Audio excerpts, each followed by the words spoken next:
हिंदुस्तान के संविधान को मिटाकर कुछ लोग इसी मनुस्मृति के कानून को नाफिज करना चाहते हैं। आपको एक बात हम बता दें यहाँ पर रुककर कि हिंदुस्तान के अंदर जो कानून है, जो इंडियन कॉन्स्टिट्यूशन, हिंदुस्तान का जो संविधान है, आईन हिंद है, इससे बेहतर आईन, इससे बेहतर कानून पूरी दुनिया के अंदर किसी मुल्क के अंदर नहीं। डॉक्टर भीमराव अंबेडकर ने 55 मुल्कों का दौरा किया था। 55 मुल्कों के कॉन्स्टिट्यूशन में से चुन कर जो अच्छे एक्ट थे वो लेकर 3 साल में कानून बनाता हिंदुस्तान का। 1947 में आजाद हुआ, लेकिन 26 जनवरी 1950 के अंदर कानून को नाफिज किया गया। 26 जनवरी 1950 के अंदर 3 साल में हिंदुस्तान का संविधान लिखा गया। 3 साल के अंदर सिर्फ इसके संशोधन का काम चला कि कौन से अच्छे एक्ट है दाखिल होना चाहिए, कौन सा नहीं दाखिल होना चाहिए। तो ये बात दावे के साथ पूरी दुनिया के लोगों को हम शान के साथ बता सकते हैं कि we have a great constitution, we have a authentic संविधान, कि हमारे पास दुनिया का सबसे खूबसूरत कानून है, संविधान है। लेकिन कुछ नफरत के पुजारी, लेकिन कुछ शिद्दत पसंद लोग, लेकिन कुछ इस धरती के ऊपर रावण राज करने वाले, रावण राज करने वाले हैं, राम राज करने वाले नहीं है। वो भक्षक है, वो अबू जहल की औलाद, फिरौन की औलाद, जो ये सपना देखते हैं कि हिंदुस्तान की गंगा जमनी तहजीब को मिटाकर हम उस कानून को लाएंगे। कैसे लाओगे उस कानून को जब तुमसे सवाल कर बैठेगा कि जब सोने की चिड़िया का लक़ब देने वाला बाप अकबर बादशाह के जमाने के अंदर में जीडीपी 27% थी हिंदुस्तान की। उस वक्त हिंदुस्तान की जीडीपी को, हिंदुस्तान को मजबूत करने वाले लोग यही थे जिनको आज तुम भगाना चाहते हो। कभी एनआरपी का डर दिखाकर, कभी एनआरसी का डर दिखाकर, कभी देश का जल्लाद या देश का देशद्रोही कहकर। नहीं कर सकते। We have a great confidence and we have authentic संविधान। किसी के घर की, किसी के बाप की लिखी हुई चीज नहीं है संविधान को जो बदल दे। और मैं अगर बोलता हूं तो कुछ लोग कहते हैं कि अब्दुल्ला साहब आप कानून के खिलाफ बोलते हैं। कानून के खिलाफ मुझ में बोलने की ताकत भी नहीं और किसी को परमिशन भी नहीं। कानून के खिलाफ जो प्रोपेगेंडे तैयार किए जाते हैं, कानून के अपोजिट में जो प्लानिंग होती है, जो इलीगल होती है, हम उसके खिलाफ बोलते हैं। कानून के खिलाफ नहीं बोल सकते, संविधान के खिलाफ नहीं बोल सकते। मेरे ये जमाना कलयुग का, इस अंधेरे के अंदर कौन आएगा? एक ऐसी जात अक़दस है जिसके बारे में लिखा द 100 बुक के अंदर एक बहुत बड़े क्रिश्चियन राइटर ने लिखा कि and I have written the 99% history and whole from the childhood and to the brotherhood and to the younghood and to the day of death. बचपन पैदाइश से लेकर जवानी तक, जवानी से लेकर उसकी मौत तक 99% लोगों की उन्होंने सिफात को जमा किया, उनकी हिस्ट्री को लिखा, सबको लिखा। किनका? नौशेरवान का लिखा, हजरत मूसा अलैहिस्सलाम की हिस्ट्री को लिखा, हजरत ईसा की हिस्ट्री को लिखा, मर्यादा पुरुषोत्तम श्री रामचंद्र जी की हिस्ट्री को लिखा, श्री कृष्ण जी को कहानी को दर्शाया, और श्री राम चाहिए श्री अर्जुन जी के उस तलवारबाजी को जो महाभारत के मैदान में उन्होंने कौरवों का खात्मा किया था, और जो वार्तालाप हुआ था श्री कृष्ण जी और श्री अर्जुन जी के बीच में, उसको लिखा। रुस्तम को लिखा, बकरात, सकरात सबको लिखा। गौतम बुद्ध सिद्धार्थ की हिस्ट्री लिखी, और आपको ये महावीर जैन स्वामी की हिस्ट्री लिखी। सबकी हिस्ट्री लिखने के बाद आखिर के अंदर उन्होंने सोचा कि एक जात अक़दस का नाम और लिखते हैं। 99% की हिस्ट्री वो लिख चुका था, कंप्लीट हो चुका था। आखिर के अंदर उन्होंने सोचा कि आखिर के अंदर मुसलमानों के अंतिम मैसेंजर आखिरी नबी मोहम्मद रसूलुल्लाह की भी कहानी हम इसके अंदर दर्शा देते हैं। 100 यानी 100 ग्रेट आदमियों की कहानी को लिखा। लिखने के बाद कंपेयर किया, उसने लिखा कि हमने अदालत देखी नौशेरवां की, बड़े आदिल बहुत बड़े ताकतवर थे, हमने देखी है। उन्होंने लिखा कि हमने देखा हजरत मूसा अलैहिस्सलाम के जलाल को, और उन्होंने लिखा उसके अंदर कि हमने नरमी देखी हजरत ईसा अलैहिस्सलाम को। लेकिन जो सिफत अल्लाह तबारक व तआला ने अंतिम महर्षि मोहम्मद रसूलुल्लाह की जीवनी के अंदर और उनकी पवित्र तरीन जिंदगी के अंदर जो उनकी चरित्र थी, जो उनकी सिफात थी, वो सबसे यूनिक और अलग है। If you anyone want to be a grateful person to the world and entire world, तो definitely he will succeed it, but otherwise and there is nothing but to follow the method of the last prophet in command of Allah subhanahu wa ta'ala। उसको कुछ नहीं करना पड़ेगा। अगर आदमी great बनना चाहता है, कामयाब तरीन बनना चाहता है, तो वो सिर्फ मोहम्मद रसूलुल्लाह की जिंदगी को, हिस्ट्री को अपनी जिंदगी के अंदर दाखिल कर ले, वो आदमी इस धरती का ग्रेट महान इंसान बन जाएगा। ये किसने लिखा? क्रिश्चियन ने। सिर्फ क्रिश्चियन ने लिखा नहीं, बल्कि वेद व्यास जी ने भस्म नकात का तर्जमा करते हुए यहाँ तक कह दिया, यहाँ ना पक्ष बातें कुछ राखों, वैद पुराण संत मत भाखों, तब लख जो सुंदरम चाहे कोई, बिना मोहम्मद पार न कोई। कई लोगों, अगर तुम कामयाब बनना चाहते हो, सुंदर बनना चाहते हो, if you want to be grateful person, if you want to be successful person, if you want to be peaceful अमन पसंद आदमी बनना चाहते हो, तो and that time what will you do? क्या करेंगे? तो कहा गया, you have to change your life according to the last prophet, according to the history of the last messenger. मोहम्मद अलैहिस्सलाम की पवित्र तरीन जिंदगी और उनकी सिस्टम सुन्नत अफाल के मुताबिक अपनी जिंदगी को करो।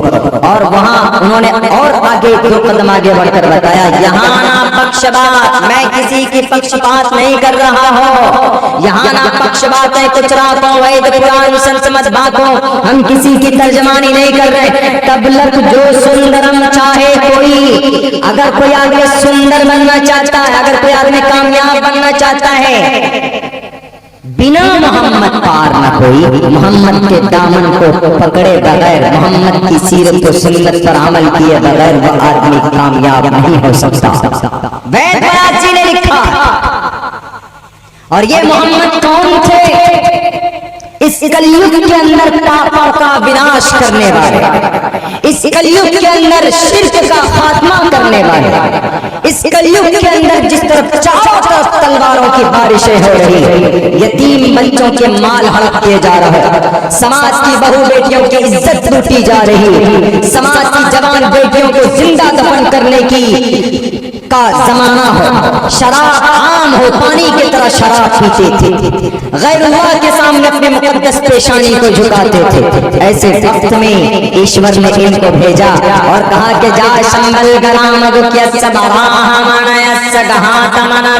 विष्णु यशशातल की प्रादुर्भविष्यति, जाओ क्या करो, जगरम सूर्य जानी, जैसे सूरज तुलू होता है ऐसे ही जाकर चमको और लोगों को सूरज की तरह रोशनी दिखाओ और लोगों को बताओ कि अल्लाह ने तुम्हें मणि के नापा पत्र से इस धरती पर क्यों पैदा किया।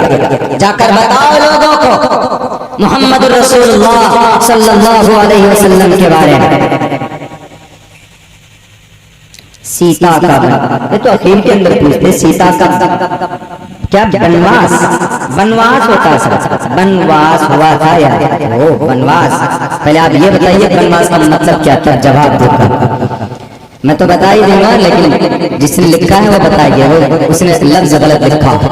तो आप अलैहिस्सलाम को हम लोग कुछ कॉन्सेप्ट लिए हुए हैं कि मोहम्मद को सिर्फ मुसलमानों के लिए भेजा है। आज जो हिंदुस्तान के अंदर आग सुलगाई जा रही है, उसकी रीजन क्या है? कि 1450 साल पहले मोहम्मद के लोग सहाबाए किराम ने तलवार उठाई, लोगों के गर्दन पर रखे और कहा कलिमा पढ़ो। ये कॉन्सेप्ट उनके बाद हमारे हिंदुस्तान में तकरीबन 800 साल तक, वैसे तो 1175 साल तक मुस्लिम इंपेयर ने हुकूमत की, उन्होंने भी तलवार का सहारा है। हमने अभी यहाँ पर एक बस्ती, नाम भूल गया मैं, वहां भी प्रोग्राम हुआ था, तो मैंने वहां पर भी तकरीबन इसी टॉपिक के ऊपर हमने रोशनी डाली। जरूरत इसी बात की, क्योंकि हिंदुस्तान के अंदर जो अनपढ़ गवार लोग, आंखों में पट्टी बंधी दी, बैठ गए हैं कुर्सी में, ताकत उनको दे दी गई है, उसके बाद वो कभी काम नहीं करेंगे, विकास का काम नहीं करेंगे। आप लखनऊ से यहाँ आ जाइए, अगर सीतापुर जितना चौराहा मिलता है, देखिए ट्रैफिक का कोई सिस्टम है जिसको मन में आना उधर से घुसेड़ जाएगा, न दाया न बाया न इंडिकेटर, कुछ नहीं, जिधर से मन आ रहा उधर से जा रहा। हर चौराहे के अंदर आदमी की रक्षा के लिए एक न एक ट्रैफिक पुलिस होनी चाहिए। इसके ऊपर पैसा खर्चा नहीं करेंगे, पैसा खर्चा किस पे करेंगे? सिर्फ लड़ाई करवाओ, दंगे करवाओ, बस 32,000 रुपए का मुजस्समा बना दो, स्विस बैंक में पैसे भेज दो। खोखला इस वक्त हिंदुस्तान, पता कितना खोखला है, इतना खोखला हो चुका हमारा मुल्क हिंदुस्तान। 4% पे जीडीपी आ गया, 4% जीडीपी। और मुस्लिम इंपेरर के जमाने में कितनी जीडीपी थी? जीडीपी का मतलब नहीं समझते हैं। जीडीपी का मतलब आप समझिए कि हिंदुस्तान के अंदर यहाँ के खुद पर्सनल उत्पादन, जो यहाँ की चीज आविष्कार, नई नई जो प्रोड्यूस, जो प्रोडक्ट होते हैं हिंदुस्तान के अंदर, जो फैक्ट्रीज होती हैं, दवाइयों की फैक्ट्री है, गाड़ियों की फैक्ट्री है, ये नई नई चीज जो बनती है, इसको जीडीपी बोलते हैं। ये 27% से घटकर 4% में आ गया। क्यों आ गया? दिमाग इस बात पे नहीं है, ताकत इस बात पे खर्च नहीं हो रही कि तरक्की कैसे हो मुल्क की, नहीं, सिर्फ इस बात पे खर्च हो रही है कि कौन से मंदिर, कौन से मस्जिद के ऊपर झगड़ा होना चाहिए, क्या खाना चाहिए हिंदुस्तान के मुसलमानों को, क्या पहनना चाहिए हिंदुस्तान के मुसलमानों को, किसकी कत्ल की कौन सी साजिश इख्तियार करनी चाहिए, किसको कत्ल करो तो कौन पकड़ा जाए, कत्ल किया जाता कातिल होता है कोई और, बेचारे 18 घंटे के अंदर लंबी लंबी दाढ़ी वाले को पकड़ के ले आते हैं। सीसीटीवी कैमरे में देखता है जो कत्ल करने जा रहा है वो बिना दाढ़ी वाला, और जब 18 घंटे बाद पकड़ते हैं तो वो लंबी दाढ़ी वाले, यानी 18 घंटे में इतनी लंबी दाढ़ी आ गई। ये हमारे हिंदुस्तान के इंटेलिजेंस की वो चीज है। मेरे खैर ये इनका मामला है, लेकिन हम एक नागरिक हैं, हम अपनी प्रोटेक्शन के लिए, हम अपने देश को तरक्की की तरफ ले जाने के लिए हम ये सवाल कर सकते हैं, क्योंकि हम Indian person, we are Indian person, Hindustan के हम एक नागरिक में हमारा हक बनता। मेरे मोहम्मद रसूलुल्लाह सल्लल्लाहु अलैहि वसल्लम आएंगे इस जमाने में, और ये मोहम्मद ही वाकईतन इस कलयुग के अंदर जो 100% बुराई है इसका खात्मा करेंगे। इसका तज़किरा सिर्फ कुरान में नहीं, अहादीस में नहीं, बल्कि दुनिया की अक्सर बड़ी ऑथेंटिक धर्म ग्रंथों के अंदर मौजूद। आप अलैहिस्सलातु वस्सलाम आए, कुछ लोग दुश्मनी करते हैं कि नहीं इस्लाम के प्रचार के लिए आए थे। आप उनसे कहो कि मोहम्मद आए थे इस्लाम के प्रचार के लिए नहीं, मोहम्मद आए थे इंसानियत का पैगाम बताने के लिए। लोगों को बताया कि लोगों, जिस अल्लाह ने तुम्हें मनी के नापाक कतरे से, वो मनी का नापाक कतरा अगर तुम्हारे बदन के किसी हिस्से में लग जाए तो जब तक तुम उसको धोगे नहीं, जब तक तुम नहाओगे नहीं, जब तक तुम सिस्टम प्रोसेस में नहीं जाओगे तो तुम सर से पैर तक पाक नहीं हो सकते। उस मनी के नापाक कतरे के अंदर जो कीड़ा होता है, उस कीड़े से खूबसूरत इंसान बनाया। कौन बनाया? वो परमेश्वर, वो परम शक्तिमान। तो हमारा और आपकी, हमारी और आपकी ये जिम्मेदारी और ये ड्यूटी है कि हम उस परमेश्वर परम शक्तिमान की पूज्य प्रार्थना करें। इससे बड़ी इंसानियत का पैगाम क्या हो सकता है? क्या ये कहना लोगों को जुर्म है? ये लोग एक ईश्वर की इबादत करो, ये लोगों एक परमात्मा के सामने अपने मुकद्दस पेशानी को झुकाओ, ये कहना पाप है। कुछ लोगों ने कहा कि नहीं, मोहम्मद को तो अपना पॉपुलैरिटी, मोहम्मद को तो अपना ग्रेट लीडर बनने का सपना था। आप याद कीजिए मोहम्मद रसूलुल्लाह सल्लल्लाहु अलैहि वसल्लम जो अंतिम महर्षि हैं, जो अंतिम संदेशा है, जो कल की, जो पूरी दुनिया के इंसानों का का, बुद्धिस्ट का, कंफ्यूशनिज्म का, आशूरियों का, सबके सनातन धर्म के, मुसलमानों के, सबके वो गुरु थे। रू मने तोड़ना, गु मने अंधकार, अंधकार को तोड़ने वाले थे, सबके गुरु थे। अगर कोई बोलता है कि नहीं मोहम्मद तो आए थे सिर्फ टोपी और कलमे पढ़ने वालों के फलाह व बहबूद के लिए, नहीं, मोहम्मद आए थे इस धरती पर इंसानियत का पैगाम देने के लिए लोगों को। मोहम्मद ने सिखाया अपने सहाबाए कराम को लुटते हुए पिटते हुए भी कि मेरे प्यारे सहाबा, अगर तुम्हारे जिस्म के टुकड़े हो जाए, तुम्हारे जिस्म को अंगारों पर रखकर भून दिया जाए, तुम इंसानियत के पैगाम को मत छोड़ना, तुम एक ईश्वर की पूजा प्रार्थना को मत छोड़ना। जो जल्लाद बोलता है, जो नबी पाक अलैहिस्सलाम के चरित्र पर अगर कीचड़ उछालता है, अगर कोई उछालता है, तो मेरा ये दावा और ये चैलेंज है उस बहरूपियत से, उसको सामने लाकर खड़ा करो। नबी पाक अलैहिस्सलाम की कोई हिस्ट्री तुम दिखा दो मुझे कि नबी पाक अलैहिस्सलाम ने दादागिरी की वजह से, मोहम्मद अलैहिस्सलाम ने अपनी लीडरशिप मनवाने के लिए लोगों के ऊपर जुल्म तशद्दुद किया। लाइए रिग्रेट नहीं निकाल सकते, लाइए बाइबल नहीं दिखा सकते, लाइए मता मक़बस वक़ा यूहन्ना नहीं दिखा सकते, लाइए तालमुद नहीं दिखा सकते, लाइए आप आदि ग्रंथ नहीं दिखा सकते, लाइए आप भविष्य पुराण नहीं दिखा सकते, लाइए आप कल की पुराण, लाइए आप मत्स्य पुराण, भागवत पुराण और विष्णु पुराण, शिव पुराण नहीं दिखा सकते। लाख कुरान और हदीस के अंदर नबी पाक अलैहिस्सलातु वस्सलाम ने अपनी लीडरशिप मनवाने के लिए, तानाशाही को इम्प्लीमेंट करने के लिए, किसी को दर्द तकलीफ पहुंचाने के लिए, अगर आप अलैहिस्सलातु वस्सलाम ने एक कदम बढ़ाया हो, कोई सबूत पेश कर दे, है कोई ऐसा माए का लाल, कोई माँ जिसने ऐसा बच्चा जना हो जो मोहम्मद रसूलुल्लाह सल्लल्लाहु अलैहि वसल्लम को लालची, हरीस, लस्त, जालिम, फाजिर साबित कर दे, अब्दुल्ला जिंदगी भर के लिए उसका गुलाम बन जाएगा। आप कहेंगे कि पढ़ो इंसाइक्लोपीडिया, मैं बताऊंगा कि लाओ इंसाइक्लोपीडिया ब्रिटानिका, लाओ इंसाइक्लोपीडिया अमेरिकन, लाओ इंसाइक्लोपीडिया ऑफ इंडियन हिस्ट्री, मैं तुम्हें पढ़कर बताऊंगा। अल्लाह का फजल है, उलमाए किराम के दुआओं के नतीजे में दुनिया की कोई ग्रंथ ऐसी नहीं बची है जिसको अल्लाह तबारक व तआला ने अब्दुल्ला की नजरों से अभी तक ना निकाले हो। मैंने पूरी दुनिया के ग्रंथों को खंगाल कर देखा, हर ग्रंथ के अंदर नबी पाक अलैहिस्सलातु वस्सलाम को इंसानियत के पैगाम को आम करने वाला करार दिया गया। इस धरती पर इंसानियत का, मुसलमानों का सबसे बड़ा दुश्मन कौन? क्रिश्चियन। वो नबी पाक अलैहिस्सलाम की पवित्र चरित्र सिफात को लिखने पर मजबूर हुआ। वो अपनी किताब में लिखता है, अगर मोहम्मद लालची होते, अगर मोहम्मद रसूलुल्लाह कोई ऐश परस्त होते, तो कुफ्फार मक्का का एक बहुत बड़ा मजमा आप अलैहिस्सलाम के चचा के पास पहुंचा था और कहा था कि अबू तालिब अपने चचा, अपने भतीजों को क्यों नहीं रोकते? ये नए दीन की तबलीग कर रहा, ये बोल रहा है कि मैं इंसानियत का पैगाम लेकर आया हूँ, मैं इंसानों का हमदर्द हूँ, तुम अपने मोहम्मद को, तुम अपने भतीजे को रोक लो, उसकी जुबान के, उसके होठों को सिल दो, वो जो चाहे मैं देने के लिए तैयार हूँ। अगर उसको अरब के खजाने चाहिए, हम सारे गुरु घंटाल आए हुए, वो थे रावण की औलाद, वो भक्षक थे, वो भक्षक शैतान और राक्षस की औलाद थे। वो उन्होंने कहा कि मोहम्मद को रोक लो, जिस दीन की तबलीग कर रहा, जिस पीसफुल मैसेज को आम करने की कोशिश कर रहा। इस्लाम जिंदाबाद, तुम रोक लो, जिंदाबाद जिंदाबाद, इस्लाम जिंदाबाद।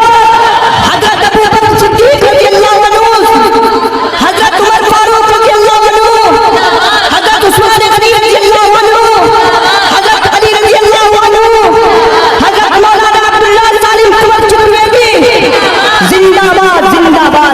आप अलैहिस्सलातु वस्सलाम के चचा के पास उन कुफ्फारों ने, उन मुशरिकीन ने, उन दुश्मनों ने एक प्रोपेगेंडा स्कीम बनाया और कहा कि ख्वाजा अबू तालिब अपने भतीजे को रोक लो, उनके हाथ में बंदिश लगा दो, अगर खजाना चाहिए तो देने के लिए तैयार है, अगर स्विस बैंक में अकाउंट चाहिए तो करंट अकाउंट खुलवाने के लिए तैयार हो, अगर इस धरती की हसीना से शादी करना चाहता है मोहम्मद तो उनको कहो कि रुक जाए, तमाम हसीनाओं को जमा करते हैं, मोहम्मद जिस मुझसे मोहम्मद रसूलुल्लाह का निकाह करवा देंगे। ये नहीं, अगर मोहम्मद को पीएम की कुर्सी चाहिए, अगर मोहम्मद को सीएम की कुर्सी चाहिए, या मोहम्मद रसूलुल्लाह को जज बनना है, कलेक्टर बनना है, डीएम बनना है, मंत्री बनना है, कुछ भी बनना हो तो बोलो, मोहम्मद की इस ख्वाहिश को हम लोग पूरी करने के लिए तैयार हैं। लेकिन पूरी दुनिया के अंदर ये बात चैलेंज है, आज तक लिखी हुई। उस क्रिश्चियन ने कहा अगर मोहम्मद लालची होता, अगर मोहम्मद ऐश परस्त होता, अगर मोहम्मद रसूलुल्लाह दुनिया के पुजारी होते, इख्तिदार के पुजारी होते, कुर्सी के लालची होते, तो मोहम्मद अलैहिस्सलाम फौरन कहते कि ठीक है, from today I believe and I leave everything, मैं तमाम चीजों को छोड़ने के लिए तैयार हूँ, मुझे कुर्सी चाहिए, कुर्सी दे दो। लेकिन मोहम्मद